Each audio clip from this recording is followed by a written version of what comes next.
caafimaadka waa shay qaali ah waxaad mudan tahay inaad hesho adeeg caafimaadkan ugu wanaagsan haddaba haddii aad la kulanto adeeg xun adigoo jooga ruug caafimaad ama lagaa daahiyo adeegii aad u baahneed ama natiijo qaldan lagu siiyo ama lagu qoro daawo qaldan ama si qaldan lagu qalo oo dhakhtarkaada usan gudan waajibkiisii la soo xiriir garyaqaanada Levenes si aad hesho adeeg lacag la'aan ah oo ay ku siin doonaan garyaqaano ku hadla afkaada hooyo haddaba la soo xiriir garyaqaanada Levenes eber 2-800-826-137 ama eber 7-8-8-9-5-1-4 السلام عليكم ورحمة الله وبركاته سالكن وتلفزيون عالمي يونيفرسال تي في حرونتي صديحة مقالة لندن وحنو سو قرنا قراهنا وكلا هبين وليبو سنين تضباط وليبينا نحوديني سو مرسينا برنامج كينا تضباط لها إجريقانا ليفينز يدو برنامج كينا عاوي مرتين وبيهن iyagu guud ahaan shaqaalaha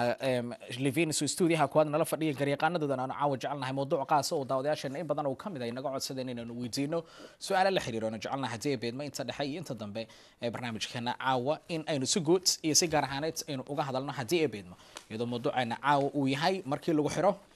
oo lagu geeyo ama lagu kaxeeyo xagga iyo saldhigga ciidamada police-ka oo hadii ay ku nooshahay gudaha wadankan UK iyo sharcigu wuxuu ka qabo waliba sharciga wadankan studio-ha kuwaad waxaa la fadhiyay isla markaana aala barnaamijkan igala qayb qaata caawana mar kale barnaamijka isagoo martii noogu ah laba qofood oo kale ah aan ku hormaro Sahra oo iyadu studio-ha dhankayga midig fadhisa Sahra marka waad soo dhawow aad iyo aad mahadsantahay Maxamed Saciid iyo sidoo kale waxa caaw barnaamijkan nagala qayb qaadanaya garyaqaan ans oo soo ka takhasusay dambiyaadka iyo falalka la xiriira xagga dambiyada waan jecelnahay isagana barnaamijka inaan ku soo dhaweeno marar badan barnaamijka in nagala qayb qaatay ans welcome to the show. Thank you for having me again. It's great to have you again. oo aan jecelnahay caawa su'aalo iyo laba fikrado iyo fariimo kala gedisan hadii ay beedma inaan weydiino daawadayaashana qadadka telefoonada alaba sida nagala qayb qaataan inaan jecelnahay inay nagala qayb qaataan hadii ay beedmo balse intaan u gudbin mowduucana waxaan jecelahay marka hore Sahra iyo waliba xagga dareen celiska iyo toddobaadkii tagay waxyaabihii ay markaa jeceshahay inay daawadayaasha la wadaagto Sahra mahadsanid Maxamed Saciid marka hore waxaan jeclahay dhamaan dadkana daawanaya inaan ku dhaho assalaamu calaykum aad baad u mahadsantihiin dadkina la soo xiriiray isbuucii la soo dhaafay iyadoo waliba isbuucii barnaamijka ugu dambeeyay uga hadalna wax lagu magacaabo claims bonus oo ah dadka shahaadada beenta ah ka sameeysta in aysan shil galin 5 sano la soo dhaafay tusaale ahaan marka aad bay mahadsantihiin dadkina la soo xiriiray aan maaragtaa waan isku wada raacnay in laga fiican yahay taas oo dhibaatada ay keenaysa ay ka badan tahay faa'iidada aad ka helaysid tan labaad waxaan jeclahay dadweynaha caawa inaan kala hadlo su'aalo isbuucii ma soo dhaafan ugu soo noqnoqda oo ah kuna saabsan mawduucan ka hadli doono caawa hadii alla idmo su'aalahaas oo ah dadka jooga goobaha adeegyada laga fidiyo ka soo qaad ama GB-ga ha ahaado ama job center-ka ha ahaado ama ha ahaato isbitaalkii ama xafiis aad joogto oo dagaalka la gala ama muranka la gala dadka ay maaragtaa goobta adeegaas ka shaqeeya marka waxaan jeclahay dadkaas inaan ku dhaho hadii aad meel adeeg laga fidiyo yacni wadankan dadka adeega fidiya aad bay u badan yihiin hadii aadan qofkii aad murantaan ama aadan ku qanacsaneen waxyaabaha ay ku leeyihiin waa laga fiican yahay dagaalka ama qaylada ama dadka inaad indhaha ka gasho ama aad darbaaxo ku dhufsato waa laga fiican yahay marka waxa jirta dadka qaarkood meelahaas ka shaqeeya hadii aad la muranto oo muranka xoogaa yar u socdo inay ku dhahayaan waxaan rabnaa maaragtay inaad meesha ka tagto waxa wacan mar walba inaad ka tagto sidii laga codsado aad uga tagto hadii aad tagi weyso waxa lagu wacayaa police markay yimaadeen su'aasha ugu horeysa ku weydiinayaan waxay tahay meesha inaad ka tagto again marka waxay tahay hadii aad diido oo police-ka ku waasho dabcan waa lagu xirayaa marka waxaan ku leeyahay adeegyada dadka fidi way badan yihiin kuma koobna hal iyo labo hadii aad mid ku faraxsanaan mid kale baad heli kartaa marka insha Allah wadankan lagama jeclo dadka ama dadka ku qayliya ama dhaha faraha ka galiya yacni dadka shaqaalaha mar walba waxay xaq u leeyihiin inay ka shaqeeyaan goob ay maaragtay oo nabad ah ama ay dareemayaan inay yihiin safe marka insha Allah qofkii maaragtay dhibaato kala soo kulanta goob shaqo waxaad awoodaa inaad complaint sameyso waxa kale oo awoodaa inaad maaragtay dacwadaadii ama case-kaadii ama arrintii aad rabtay in lagu xaliyo aad meel kale la tagto marka insha Allah waxaan dhihi lahaa maaragtay dulqaadka hala badiyo oo maaragtay dagaalka hala yareeyo waayahay aad iyo aad u mahadsantahay Sahra isla markaana waa xagga markay timaado dareen celiska iyo waliba waxyaabaha jecleed daawadaashiina la wadaagto aan xasuusiyay daawadaasheena in si qasaaneed mawduuceena caawan xoog ugu saarayno markay timaado hadii lagu kaxeeyo ama lagu geeyo xagga ay saldhiga ciidamada booliiska oo aad ku nooshahay gudaha wadankan UK sharcigu muxuu ka qabaa aanu jecelnahay si guudiisi gaar ahaaneed su'aalo ku saabsan guud ahaan dhinacyadaas inaan weydiino garyaqaanada oo stuudiyaha iyagu nala jooga aan ku bilaabo xagga iyo garyaqaan NS oo isoo ku takhasusay markay timaado xagga falalka markay timaado dambiyada oo aynu mar kale nasiib u yeelana caaw barnaamijkeenu nagala qayb qaato hadii abid my NS welcome it's great to have you again on the show. Thank you. When it comes to the policing and arresting, this is something that is very close to the hearts of so many millions, if not thousands, if not millions, of parents and families across and around the world. What happens when the police arrests you? What happens? Well, usually when the police arrest you, they take you to a police station for you to be detained and questioned in order to obtain evidence in relation to an allegation that's been made. So, the process, how does it happen? How the process is just, can you just give us examples from the beginning to the end of what you know about it? Well, firstly, an allegation is made. So, for example, a shopkeeper might have alleged that a man has hit him. He would give a description of the suspect to the police, and then the police will in turn do their own investigation. If they believe they know who the suspect is, they will make inquiries, and then they will arrest that person. Once they've arrested that person, they'll take him to the police station. The purpose is to preserve evidence, to question that suspect. They may not necessarily question him, they may decide to hold an ID procedure first. The importance of that is if ID is in dispute and the police believe ID is something that might be in dispute, they may put the suspects on an ID parade. If he's not picked out, they may release him without even questioning him. If he is picked out, then they probably will question him. They believe that they've strengthened their evidence. So the whole purpose of arresting someone is to obtain further evidence as part of their investigation. waayahay daawadayaal markay timaado xagga garyaqaanada Sahra stuudiyaha koowaad iguna nala joogtay oo jecelnahay su'aalaha aynu weydiino NS inay sidoo kale maadaama garyaqaanada ay tahay ay naga caawiso oo ay daawadayaasheena caalamka meel kala gedisan jooga markay timaado xagga sharciyada qaasatan su'aasheena la xiriirtay aynu weydiinay NS hayt maxaa dhaca hadii lagu xiro tusaalena ma naga sii kartaa nidaamka la maro iyo waliba waxyaabaha dhaca qofka markii la xiro tusaalooyin kala gedisan uu naga sii NS aan jecelahay Sahrana inay inii dulmarto Sahra mahadsanid maxamed saciid yani marka maaragtay booliiska uu rabo inuu ku saalo ma aha marka kaliya ay ku leeyihiin waan ku xiraynaa oo arrest bay sameynayaan sida uu aana soo sheegay waxay noqon kartaa ayagoo raadinaya macluumaad ku saabsan dambi qof uu galay kasoo qaata saala qof dukaan wax ka xada oo kaleeto oo dukaankii qof gaday uu dhaha qof saas 20 jir madow saan baa sameeyay marka waxa la yaabaa booliiska in adiga ay ku dhahaan maaragtay kaalay oo maaragtay waan ka su'aalina halkee jirtay waxa kale laga yaabaa inay sameeyaan wax la dhaho qofkaas ID-giisa ama qofku yahay aan la aqoon marka waxa laga yaabaa marka stationka lagu geeyo in يعني lagu soo hor istaajiyo qofkii maaragtay meesha joogay ama andacada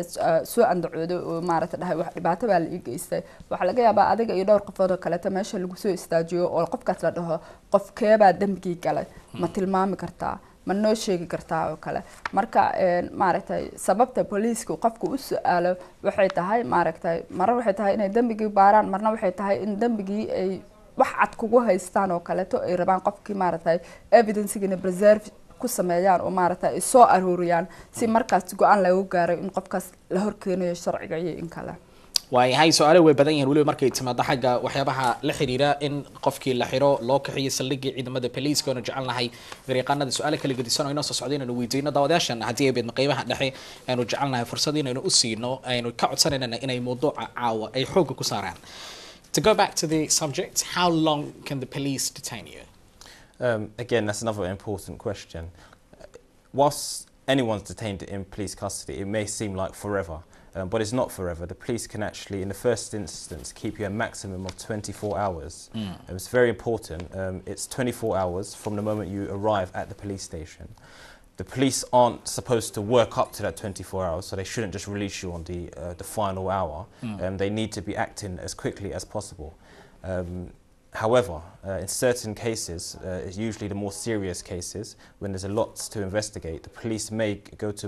a more senior officer in order to extend that period of 24 hours. The purpose of that, again, is to obtain more evidence through questioning, and they believe that they're not able to do that within the period that they have. Again, if they run out of time, and this usually happens in the most serious of cases, like for example murder or rape cases or serious robberies, they may seek a further extension and go to the magistrates. Again, these are not some extensions that you just have to accept. At every stage, you are entitled to make representations and argue that your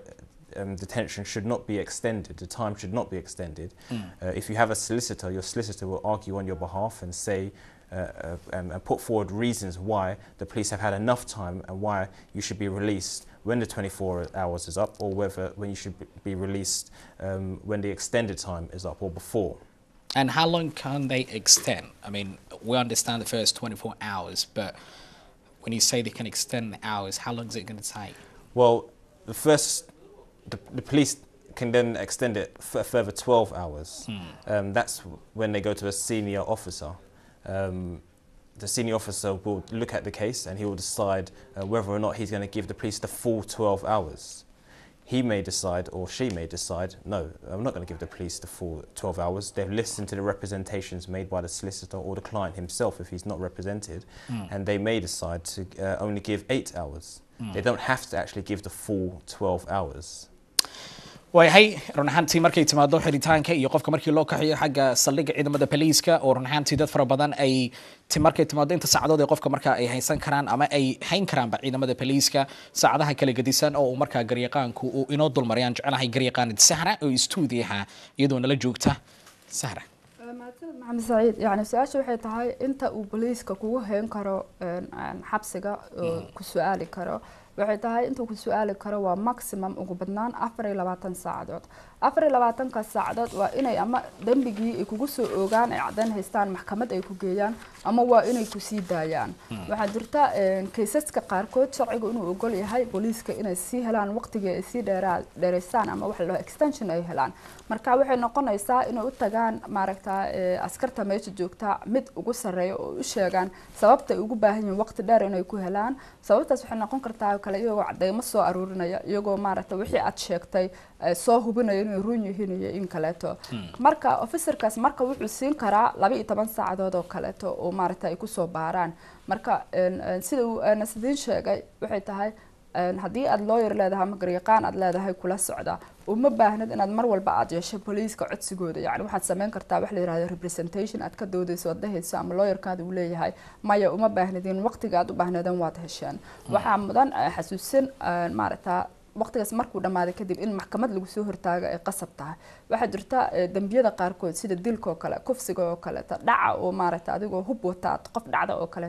dambiyadaas oo kale inay u badan tahay in loo dheereeyo marka waqtiga ugu dheer oo poliiska uu ku hayn karo uu xabsi kugu hayn karo fursu'aal waa 72 saacadood taas oo ay ku jirto waqtiga uu maaragta askarta kuwa ugu sareysa ay siisay iyo sidoo kale waqtiga magistrate court-ka markay tagaan ay maaragta maxkamadda oo maaragta dambiyada qaabilsan ay ugu darto marka ugu mar walba inaad xaq u leedahay garyaqaanka kula socda uu ku sameeyo representation ama uu ka doodo xabsiga lagu hayo iyo saacadaha lagu hayo iyo inaan loo baahnayn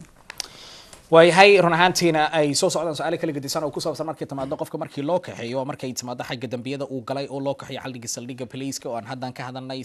nidaamka loo mariyo in la xiro waxaanu sidoo kale ka hadalnay haddii qaybihii hore barnaamijka aad sida ay Sahra sharaxaysay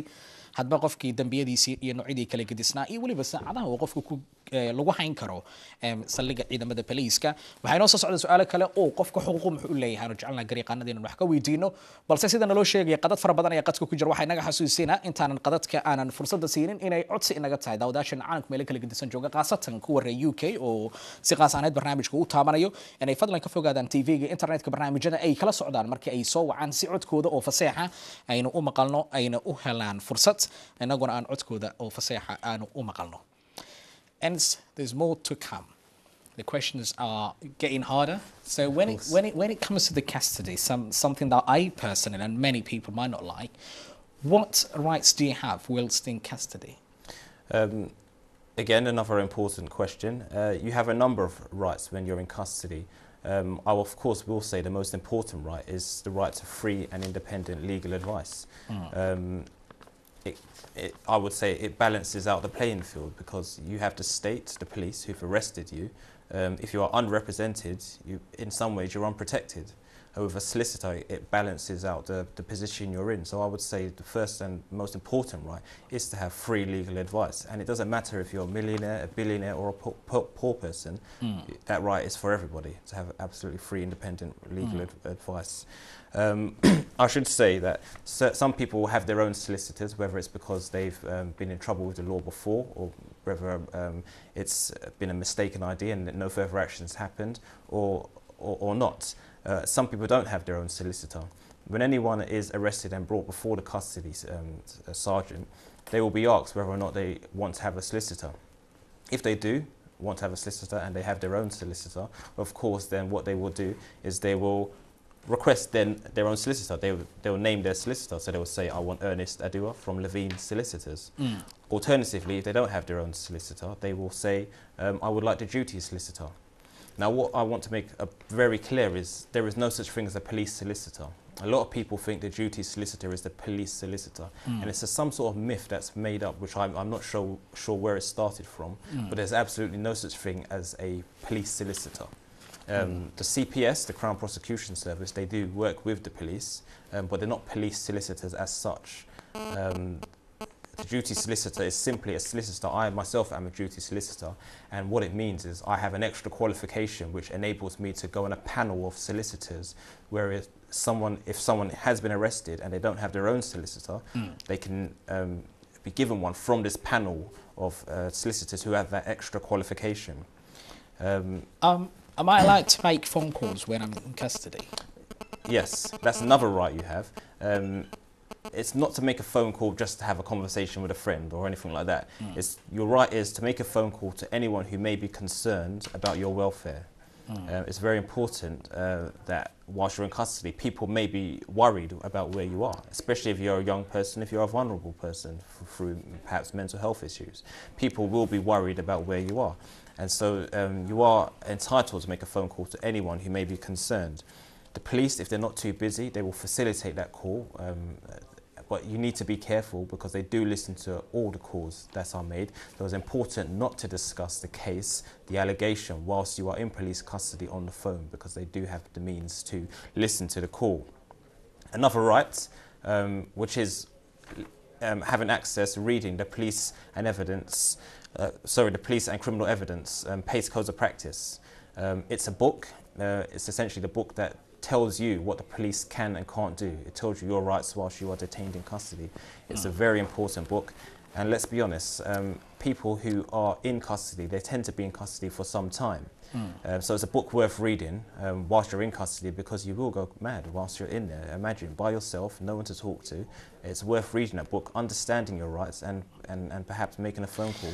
And what about when it comes to, a lot of people when they're in custody, are you allowed to eat, or, well, when it comes to food and drink, and if in case you're Muslim, some of the things? Yes, again, very important. You are entitled to food and drink whilst in custody. It's a right which is set out in the PACE Codes and Practice. The police should be giving you meals at proper times. So, for example, if it's your lunchtime, the ordinary lunchtime, they should be giving meals. If you've been there overnight and you're there in the morning, they should be giving you breakfast. You're entitled to those meals, and they must consider your dietary requirements. So, as you've just pointed out, if you are of the Muslim faith, they need to take into consideration the fact that you may not eat pork, or the fact that you may only eat halal meat. But obviously, they can't second guess your dietary requirements. You must tell them, you must say to them, I don't eat pork, or I only eat halal meat.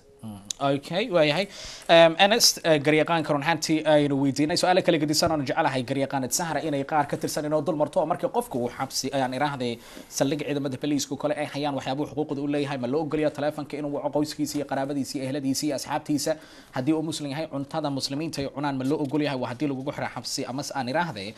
saldhigyada ciidamada booliiska ee wadankan UK garyaqaanad Sahrana ay leedahay run ahaantii waxyaabo badan baan jecelahay inaan ku daro Sahra. ما هسنتها طبعا أديك أبو كفر جريسة وحيودان حقوق قفك أولى هاي مركا وحرين هاي أما بوليس ستيشن كوجوجا تنقوم مهمسن وحتى قف كستا ودن كان كنول أما العك هايستا أما يوسا هايسن أما مليون هايستا أما يوسن وحق أولى هاي free legal advice وحيابا يقوم مهمسن ودن كان يوفي عين ودا مدى كلا قف كستا وحرمدي سوايا إنه legal aid وأولى هاي مركا واحد درتا سيب دتك الصومالية ودن كان كنول أنا حقا confusion وكجرا waxaa jirta marka aad legal advice ka free legal advice ka xaq u leedahay laba mid baad sameyn kartaa hadii aad lawyer leedahay ama garyaqaan aad leedahay crime sameeyo oo aad taqaan garyaqaankaada magaciisa police waxaad ku dhihi kartaa hebel hebel oo shirkad hebel hala ii waco hadii kale tan waxa lagu wacayaa wax loo yaqaan duty solicitor ka ama garyaqaanka markaas xaadirka ka ah police station ka waxaan jeclahay dadka inuu sheego duty solicitor lama macno aha inuu solicitor kaas uu shaqeeyo police ka lama macnaha waxay la macno tahay in garyaqaankaas ama shirkadda uu ku socdo ay ku duraan list ay yaala saldhig kasta oo police garyaqaanada hawshanka oo kale oo qabta diyaar u ah qofkaas habeen haata maalin haata inay arkaan waxa kale oo maaragtaa aan jecelna dadka inaan u sheegno farqiga u dhaxeeya garyaqaanada ka socda qolada la yiraahdo CBS oo criminal prosecution service ka yaani waxay ka socdaan dawladda waa dadka garyaqaanada oo maxkamad marka lagu soo istaajiyo dambiga kugu soo oogaya oo dhahaya qofkan waxan buu sameeyay marka ayaga marmar qaarkood marka ay imaadaan marka lagu wareysanayo oo kaleeto waxay u imaanayaan inay hubsadaan sida lagaga qaadayo interviewga ama sida lagaga qaadayo evidence-ga inay sharciga waafaqsan tahay marka insha Allah ugu marba inaad xaq leedahay uma baahnid maaragtay inaad la hadasho adiga oo maaragtay garyaqaan uusan ku joogin tan labaad waxay tahay oo aad iyo aad u muhiim ah siiba waalidiinta Soomaaliyeed aan jeclahay inuu sheego waxay tahay qofka marka uu xuriyadiisa waayo oo police station ku joogo wuxuu xaq u leeyahay inuu telefoon dirsado wuxuu wici karaa waalidkiis wuxuu wici karaa walaalihiis wuxuu wici karaa qof kasta oo ka walwalsan waalbinkiisa ama sida uu yahay waxa kale uu wici karaa laakiin waa in qofka mar walba uu ka taxadaraa telefoonka marka uu wacayo in la dhageysanayo marka ha wicin hooyada ama aabaha oo hadhihin mididii waxay ku qarsan tahay sariirta hoosteeda please don't do that because waa la dhageystaa talabaad waxay tahay waalidiin badan baa ila soo xiriira oo maalmaha qaarkood waxaan ku dhameystaa 3 saacadood 4 saacadood anigoo qof raadinaya police station ka joogaan waxaad ogaataa qofka waalidka ah يعني طبعا waxay tahay caruurtiisa mar walba uu raadinaya wuxuu leeyahay maarta halkay jiraan halkay ku maqeen xal soo masuulin ama police baa watay waxaan jeclahay in waalidiinta u sheego qofkaada marka la xiro way og yihiin inay ku soo wici karaan waa hadii ay rabaan inay ku soo wacaan ama ay ku sheegaan sida xaalkoodu u yahay marka waan fahansanahay walwalka inuu iska diro laakiin siiba dadka dhalinyarada ah way og yihiin xaqooda wuxuu yahay tan kale waxay tahay marka aad xirantahay waxa jira book xaqaada xuquuqdaada si lagu la dhaqmi karo ay ku taalo marka tabcan marka aad xirantahay waad akhrisan kartaa si aad u ogaato booliiska waxay ku dhihi karaan waxaysan ku dhihi karin tan ugu dambayso waxay tahay cuntada oo kaleeto waa inaad u sheegtaa maaragtay waxaad cuni karto waxaadan cuni karin allergy hadii aad qabtid hadii aad muslim tahay inaadan doofaar aadan cunin oo kaleeto cuntada qansiir kale aadan cuni karin inaad xalaal mid cunto hadii aad daawo cunto waa inaad u sheegtaa daawadaas waxa ay tahay si ay u la xiriiraan GB-gaada oo kaleeto ay ku siiyaan daawadaas hadii aad xanuunsan tahay waa inaad ku tiraado dhakhtar baan rabaa hadii dhaawac kugu yaal waa inaad u sheegtaa waxyaabahaas oo dhan xuquuqdaada bay ka mid yihiin laakiin waxa muhiim ah inaad og tahay inta aadan weydiisan wax xaqaada yahay waxa aysan ahayn way hayron hantina u mooday garyaqaanad sahra inay inoo soo goobtay muhiimadda in garyaqaanadu runtii su'aalo badan ay inoo dhiman yihiin balse loo sheegay inay qadadkuna sidoo kale ay buuxaan oo daawadayaal badan ay qadka ku jiraan oo iyagu marka doonayay su'aalo inay weydiiyaan garyaqaanada oo ka faa'iideysanay fursadda waxaan jeclahay qaybaha hore ee xagga qadadka telefoonada inaynu fursad siino iyo waliba daawadaha ugu horeeyaan ka codsanayna in uu fadlan uu ka fogaado daawadahaas TV-ga ama internet-ku naga daawanaysi codkiisa oo fasax ah aynu u maqalno hadii ay beedmo qadka ugu horeeya halo assalaamu calaykum way hay qadka xiga run ahaantii codkiisa qadkaas lama maqlo qadka xiga halo assalaamu calaykum way assalaamu calaykum walaalo calaykum salaam fadlan magacaaga iyo waliba meesha aad joogtid walaa waxaan magacayga waa hooyo Soomaaliyeed oo joogta laakiin waxaan rabaa barnaamijku London aan joogaa barnaamijku muxuu ku saabsan yahay caawa hadan kala qabsan waayahay hooyo Soomaaliyeed soo dhawo waxaanu ka hadlaynaa guud ahaan hadii adiga ay ku saameysay ama asxaabta ama qaraabada ama caruurta ama ciidaad garanayso oo Soomaaliya oo gudaha wadankan ku nool ama qowmiyadaha kaleba markii saldhiga qofka la geeyo oo loo kaxeeyo oo dambi lagu helo inta saacadood ee ciidamada poliiska ay markaa saldhiga ku hay karaan xuquuqaha qofka uu leeyahay iyo waliba sharcigu wuxuu ka qabo aan filayo in aad fahamtay guud ahaan mowduucana caawa aad iyo aad laakiin su'aasha aan wato taas way ka bedelantahay waayahay maadaama su-aashaada ay ka duwan tahay mawduuceena caawa fursad waynu ku siinaynaa laakiin taa macnaheedu maaha inaynu ka jawaabno qasab naguma ah laakiin soo dhawow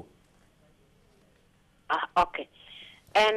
waxaan hadda ka hor ku dhacday gurigaan kasoo guuray guriga aan kasoo guuray ayaa waxaa iga daba yimi waxaa lagu yiri gurigii horeod kasoo guurtaa waxaa lagaaga lahaa TV Levenes lacagtiis waan gartay TV Leveneska marka waanan bixi jiray aniga magaca ay igu soo direen waa magac qaldan waan fahmay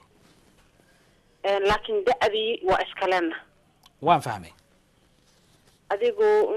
maalin maalmaha kamid ah ayaa guriga cusbaa waxaa iiga daba yimid qolo bayleyfti ah oo leh guriga ayaan rabnaa inaan kaa radano waan fahmay waxaan ku iri gurigaas lacagtaas waa bixi jiray aniga ma aragtay magacaana maba lihi waan gartay magacan waa leedahay isbeelimka kaliya oo uu ku kala bedelan yahay da'dana waa sax adreskuna waa sax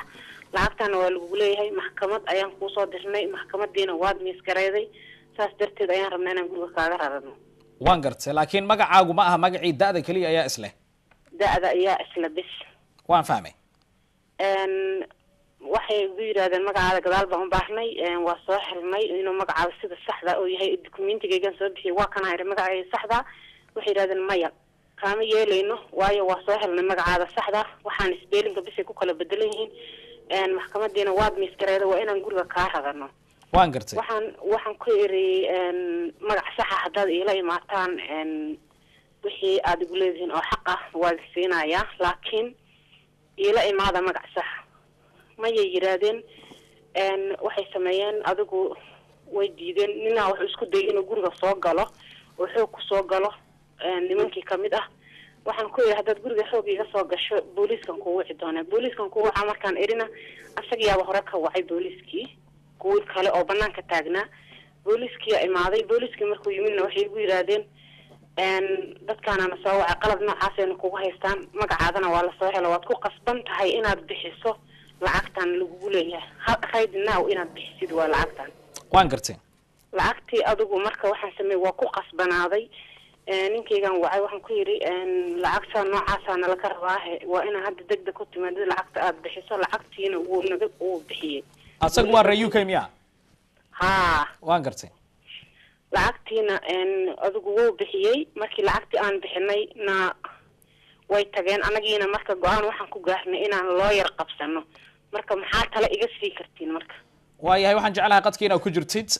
ama se aad sii daawatay barnaamijkan iraahday iyadoo su-aashaadu ay tahay mid ka baxsan mawduuca haddana laakiin aan jeclahay garyaqaanada inaan fursad u siiyo maadaama mawduucaysan aysan qusaynin waan jeclaan lahayn garyaqaanka isagu qaabilsan xagga dambiyada oo caawa barnaamijka marti noogu ah hadday qusayso khaasatan markay timaado xagga ciidamada boliiska inaan u gudbina laakiin qadka ku jir laga yaabee inay sahar fursad ay ku siiso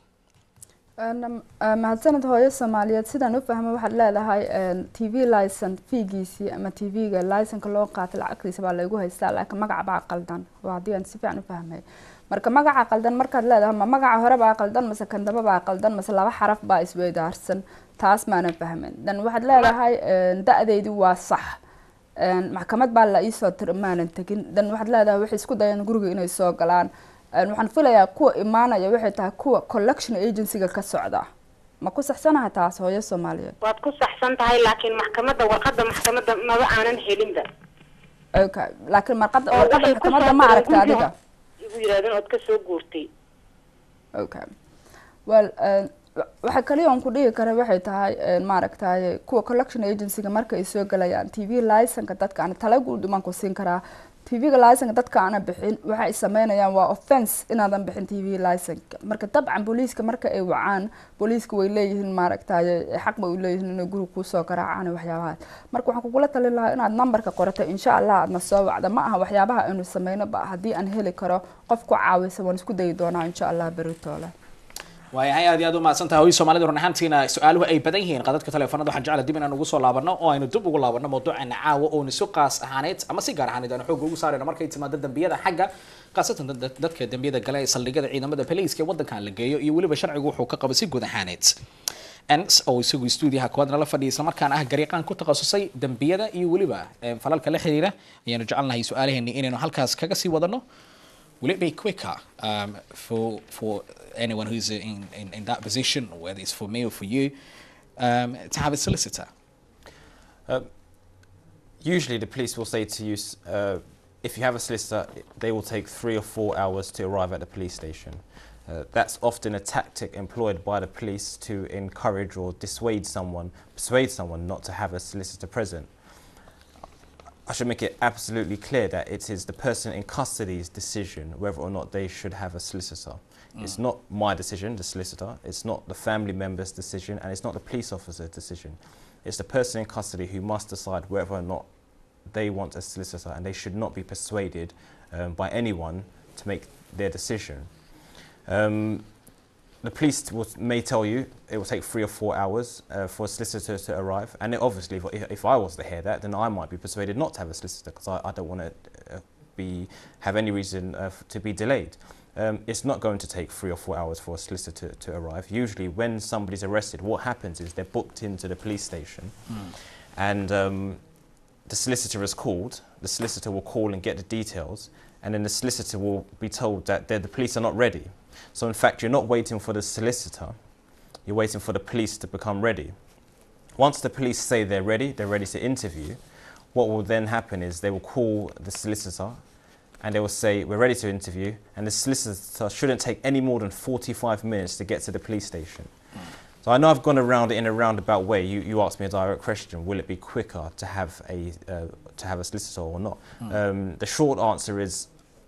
it's not necessarily quicker or longer to have a solicitor, but you will not be waiting for the solicitor. We're always waiting for the police to become ready before they interview you. Obviously, we don't work with the police, we don't work at the police station, so there's going to be travel time. You will wait for the solicitor to travel to the police station, unless he lives across the road from the police station. And what about if I make that decision that I don't want to have a solicitor? Do you think that's even better? Do you think that's quicker?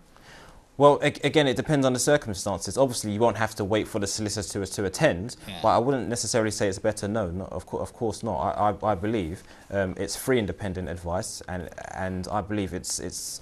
necessary to protect your rights. You could say anything in a police station innocently. You could be innocent of whatever they're accusing you of and say something believing that you're helping the police, but in fact you've actually said something which damages your defence, your account, and the police may use it against you. So I don't think it's better not to have a solicitor, and I certainly wouldn't suggest that it's quicker to deal with it without a solicitor. The solicitor will always put pressure on the police whilst you're in custody to say, hurry up, what's going on? Work quicker. Are you doing this? Are you doing that? To make sure the police haven't just gone off and forgotten that about the person in custody. No, that's true. وهي داوديال wali waxaanu ku guda jirnaa barnaamijkeeni gariiqaanada Levenes isla markaana isu qaasaxanaydna xoog ugu saareyno dadka iyagu markaa la geeyay saldhigyada ciidamada poliiska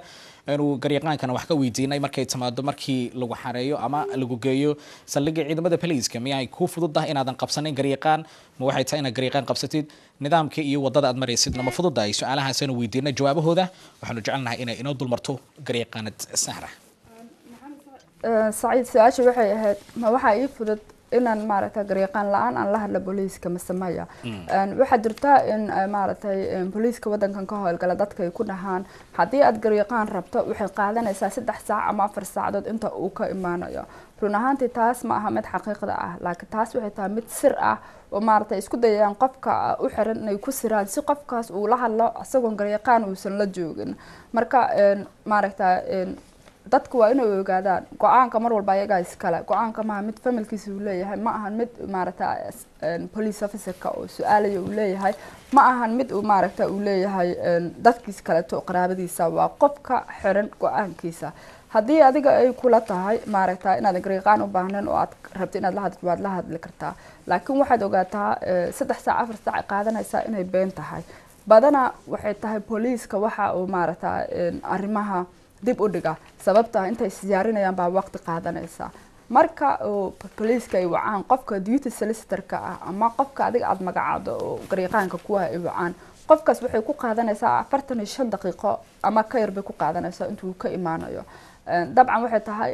taladan maaha mid aan u bixinayo maadaama aan gariiqaan ahay hadii dhibaato kula soo gudbonaato waxa laga yaabaa inaad tahay qof maaragtay dambi aan galin oo wax dhibaato aan keenin laakiin waxa laga yaabaa maadaama aad leedahay qof dadkan caawi ama u sharaxad leedahay inaad adiga dhibaato lagu hadaad la galshid waxa mar walba wanaagsan hadalkaada inuu xadidan yahay inuu hadalkaada miisaaman yahay inuu hadalkaada aad iyo aad u kooban yahay haddii kale waxaad samaysaa suga garyaqaankaada 45 daqiiq bay noqonaysaa dabcan waa inuu ama xafiiska ka yimaada ama habeen haday tahay gurigiisa ka yimaada yani garyaqaanada ay ku wacayaan duty solicitorka ay ku wacayaan waa mar walba kuwa u dhow meesha aad ku xiran tahay soo dabcan kuma wacayaan duty solicitor Manchester ka imaanaya kuma wacayaan waxay ku wacayaan qof oo local ah oo ku dhow bay ku wacayaan marka mar walba go'aanka adigaas kale waayahay su'aalo way badan yihiin runtiina dawadaasha naloo sheegay inay badan yihiin qadka xiga nasiib ku yeeshay aan jecelahay intaana su'aalaha u gudbin inaanu fursad u siino si dawadaasha laftirkooda ay fursad u helaan ee naga xasuusin tahay sidoo kale ay codsi naga tahay fadlan mawduuceena in aynu su'aalaha aynu weydiinayno garyaqaanada ay ku kaadaan oo qora iyadoo mawduuceena aynu xasuusinay ay tahay waa haddii ciidamada poliiska ku qabtaan oo ku geeyaan saldhigga ciidamada intee saacadood ay kugu hay karaan xuquuq maxaad u leedahay maxaad sameey kartaa garyaqaan sama u baahan tahay nidaamkii haddii aad u baahan tahay garyaqaanna ma yahay mid fudud mise ma aha aan jecelnahay mawduuceena inaynu ku adkeeno su'aalaha qadka xiga ee nasiib ku yeeshay barnaamijkeena caawa halo assalaamu calaykum calaykum salaam waraxmatullahi wabarakaatu walaala fadla magacaaga iyo weliba meeshaad joogtid magacayga Zainab ahabo waxaan ka hadlaa magaalada Manchester Zainab oo joogta waxaan rabay in mabduuc ma aqaano inay qaabilsan tahay gabadha laakiin waxaan jeclaan lahaa haddii iga caawi karto because waxaan joogaa wadankan 5 to 6 jooga in passport Hollandees aan haystaa in marka maxaa la jiray in waxaan galay isbitaalaan galay madaxa iga khalay saas ay tahay labo bil ma aan jiifay guriga jaakiis way iga bixi waayeen because job secret alaana qaataa waa saxiixa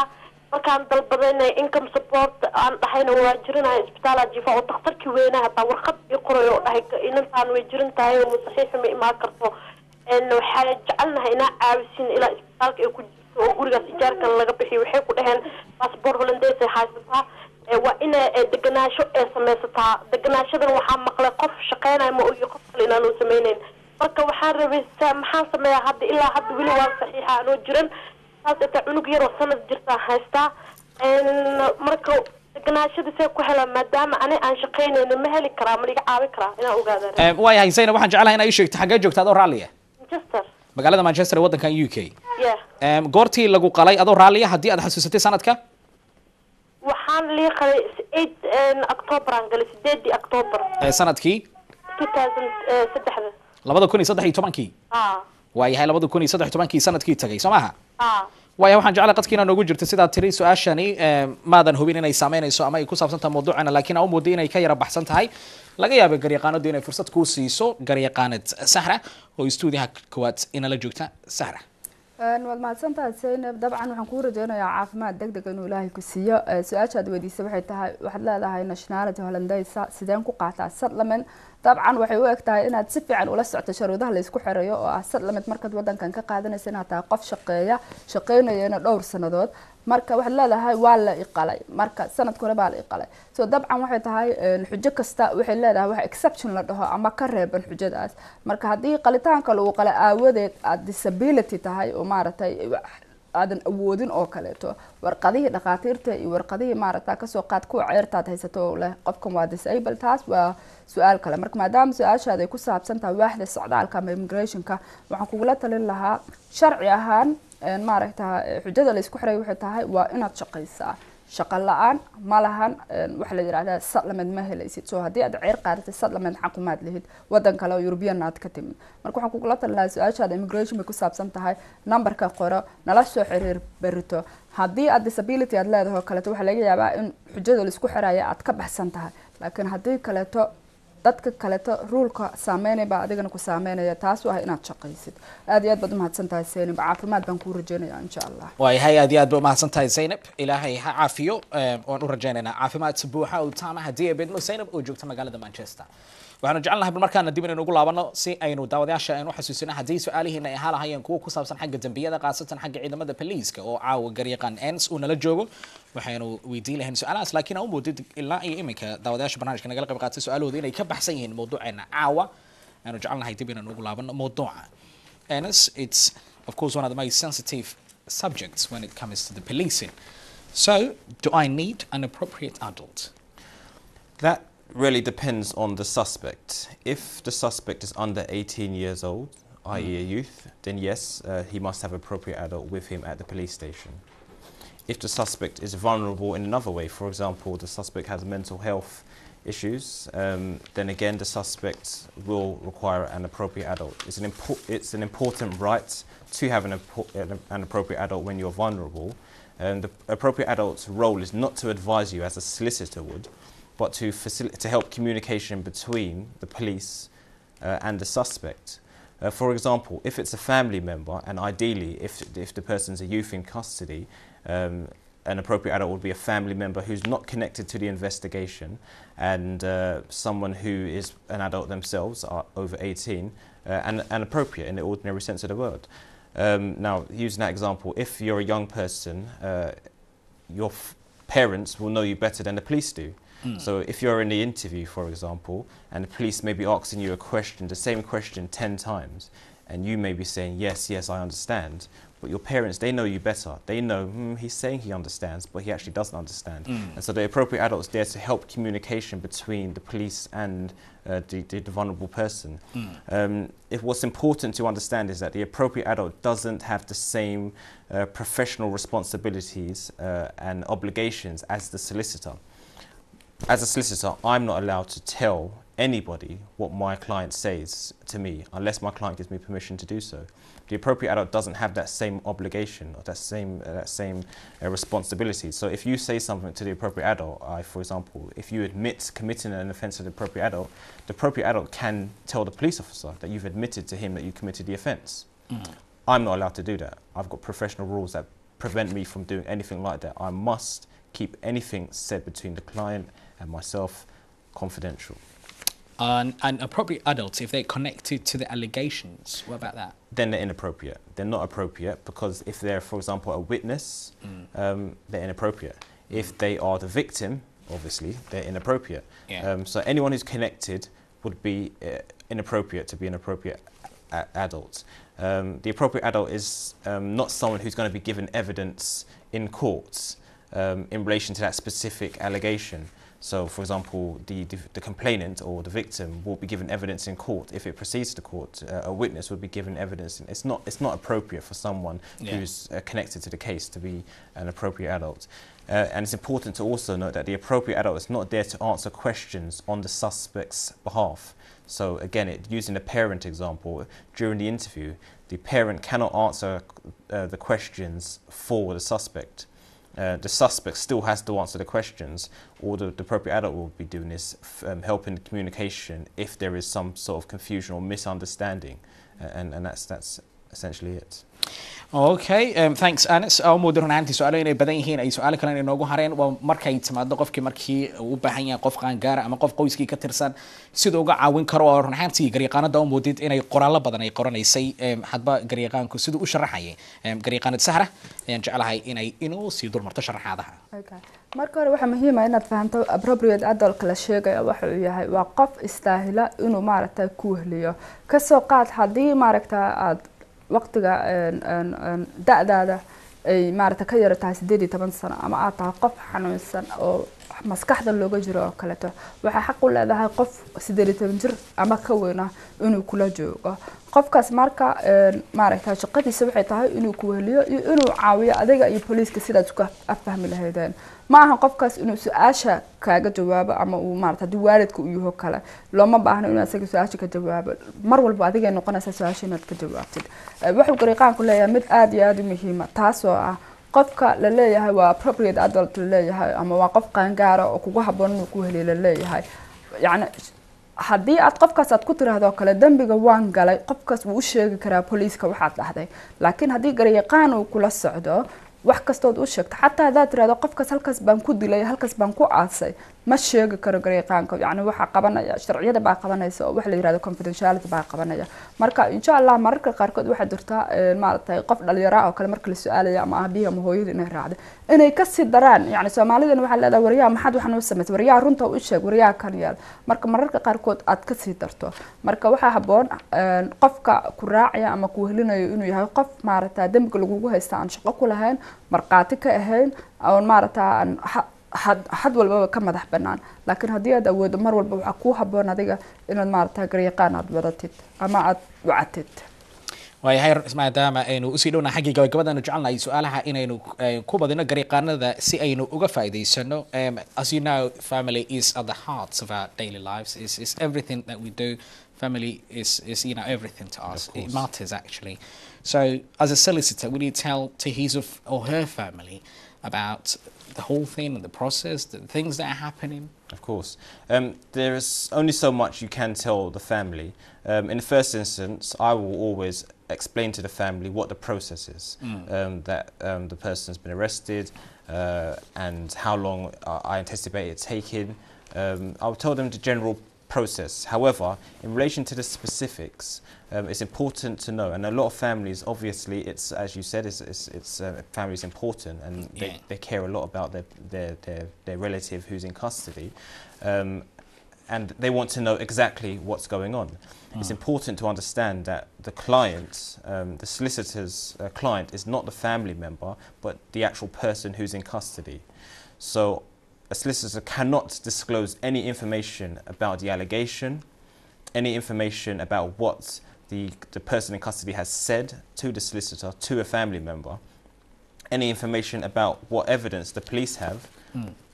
None of that information can be disclosed to the family member, and it can be quite frustrating because the family wants to know everything. They want to say that their loved one is innocent. They want to say that it didn't happen. They want to know what he's accused of or she's accused of. Unless the solicitor is given permission by the suspect, by the person in custody, then he can't disclose anything to the family member. Of course, he can say, yes, he's in custody. Well, what you're saying basically, if I'm in custody, you're not going to tell everything to my mum and dad. Exactly, yeah. Why? Unless I give you the permission. Unless permission. It's a professional obligation. You're not allowed to do so. Because the client is the suspect, the person in custody, not the family member. So you have... at the beginning, I explained that the solicitor is independent and everything which the service is free and everything which is discussed is confidential. That's not just confidential from the police. I'm not going to tell the police, but it's also confidential from the family members. It's important you ask why, because my role is to protect the suspect, the person in custody, and I have a professional duty to do so. If I was to tell a family member what had happened or what was been discussed, that family member can tell the police. I would be negligent if that family, if I disclose any information, because that family member doesn't have the same responsibilities as me, and he can tell the police exactly what I've said, and the police can use that and rely on that to gather more evidence. waayahay run ahaantiina aynu soo gaarnay gabagabadii gonaanadkii barnaamijkeena iyo weliba sharciyada markay timaado aynu jecelnahay khaasatan su-aasha ugu dambeysay oo dad fara badan waalidiina saameynaysa markay timaado caruurtoodii markii saldhigyada poliiska lagu xiro iyo weliba kaalinta uu ka qaadanayo ama ay ka qaadanaysa garyaqaanada ama garyaqaanku aynu jecelnahay gabagabadii inaynu soo kusii dhownahay su-aasha ugu dambeysay intaan aanu gudbin inay sahra inoo soo koobto sheekadii na dhex martay aniga iyo garyaqaan ens. mahadsanid maxamed saciid su-aashan aad bay u muhiim tahay siiba dadweynaha Soomaaliyeed wadankan ay ku nool haddii qofkaadii la xiro ama ha yaraado ama ha weynaado dad badan baa noo yimaado oo dhahaya hebel baa naga xiran maxaa lagu sameeyaa maxaa lagu haystaa mar walba ogow informationkaas inaan lagu sheegi karin because waxa jirta wax la yiraahdo confidentiality waxa jirta dad qaarkood nala soo xiriir oo dhaha wiilkayga ama gabadhaydu waa 12 jir waa 14 jir waa 15 jir anaa ka mas'uula ma qaan gaarin ishaag taas wali lama sameyn karo waxa kaliya oo lagu sheegi karaa qofka waxa lagu haysta dambiga loo soo raacday iyo maaragtay wixii cadeyn oo maaragtay booliiska soo heleen hadii qofkii uu dhaho maaragtay hooyaday aabahay maaragtay u sheeg sida ay wax yihiin sababta waxay tahay qofka garyaqaanka ah sharciga baa faraya inuu maaragtay qofkan waxa uu sheego uu confidential ama uu ka qariyo dadka kale ilaa qofka uu dhaho la qaybso oo qofkii u sheeg marka insha Allah ma xumaan lagu xumaynayo waynu ognahay inaad wiilka adiga dhashay ama gabadha aad dhashay ama odaygaadi uu yahay ama xaaskaadi ay tahay laakiin sharciga baa dhigaya qofkan haduu rabo inuu ku sheego asaga toos kugu sheegi kara marka waan ognahay frustration laga qaadayo oo dad qaarkood absad ay noqdaan laakiin ma aynu sameyn karno waxaan sameyn karnaa kaliya inaan ku siino information ama macluumaad guud wax gaar ah kuma siin karno teeda kale mararka qaarkood kuma ficna adiga inaad macluumaad dacwadii guda galay aad og tahay sababtoo waxa laga yaabaa in hadalku uu ka fakado ama qof kale aad u sheegto ama booliisku uu qaato waayahay aad si aad u mahadsan tahay garyaqaanad sahra aynu soo gaarnay gabagabadii gonaanadkii barnaamijka su-aalihii ugu dambeeyey the last Of course, few minutes. We've got only 2 more minutes to be on air, and that means what's your final message? Well, my final message is, if you ever find yourself in an unfortunate situation where you have been arrested and you are taken into police custody, please do ask for a solicitor. It's free, it's independent, it's confidential. I emphasise that it balances out the situation and you will get good legal advice, so do ask for a solicitor. And likewise, if you know anyone else who has been arrested and you believe they may not have a solicitor, you are entitled to call a solicitor on their behalf, and that solicitor will make inquiries. He may not necessarily tell you everything that's going on, but will make inquiries for you and find out whether or not the person you are calling about does require a solicitor to represent them. Thank you very much. And fariintaada ugu dambaysa Sahra. waad mahadsantahay maxamed saciid haddii dhibaato ku soo gaarto booliiska la xiriirta insha Allah nala soo xiriir ama qof garyaqaan aad ku kalsoon tahay la xiriir haddii ay jirto qofkaadii oo maqan ama aad ogaan waxa ku dhacay waad na soo wici kartaa waan soo ogaan karnaa qofka waxa maarata meesha uu jiro ama meesha lagu haysto dabcan kuma sheegi karno wax walba 100% laakiin qofka haduu raali ka yahay waan ku sheegi karnaa sidoo kale maxamed saciid waxaan jeclahay inaan fursadan aan u qaato haddii ay jirto mowduuc ku gaara ama mowduuc aad jeceshahay inaad ka hadasho barnaamijyada soo socota insha Allah noo soo sheeg si lagaaga wada faa'iideysto dadweyne badan baa nala soo xiriira oo nala mowduucaad ma ka hadli kartaa mowduucaad mar walba taas welcome baynu dhahnaa oo waynu soo dhaweynaa aad iyo aad baad mahadsantahay waayahay aad iyo aad u mahadsantahay garyaqaanada Sahra barnaamijkeena alaabo inagala qayb qaadata kamid garyaqaanada Levenes oo aynu leenahay waxaanu soo gaarnay gabagabadii barnaamijkii barnaamijkeena waad ku mahadsantahay Sahra. Also, it's always great to have you back. It's Ents again. Thank you very much. And it's always nice. And I definitely look forward to seeing you again here on this show. Definitely. Thank you very much. aynu soo gaarnay gabagabadii barnaamijkii barnaamijkeena caawa xagga farsamada waxaa si hagarlaanad u fadhiya Cabdixakiin Alvegar leenahay waad ku mahadsantahay Ens iyo waliba Sahrana inagala qayb qaateen garyaqaanada oo aynu leenahay way mahadsanyiin xagga xiriirinta waxaynu fadhiya anigoo Maxamed Saciid Saxaaf guud ahaan bahda barnaamijka garyaqaanada Levenes oo isku duuban meel baad caalamka joogtiin waxaynu kaga taganaa sida iyo nabadgelyo.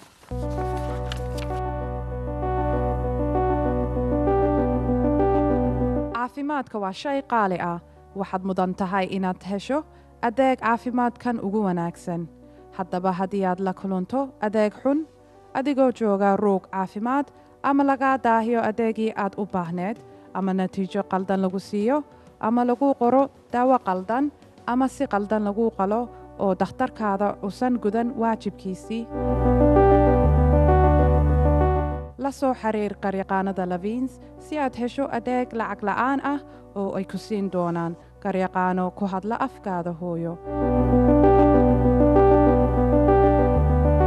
haddaba la soo xiriir garyaqaanada Levenes eber 2-8-8-2-6-1-3-7-7 ama eber 7-8-8-9-5-1-4-8 eber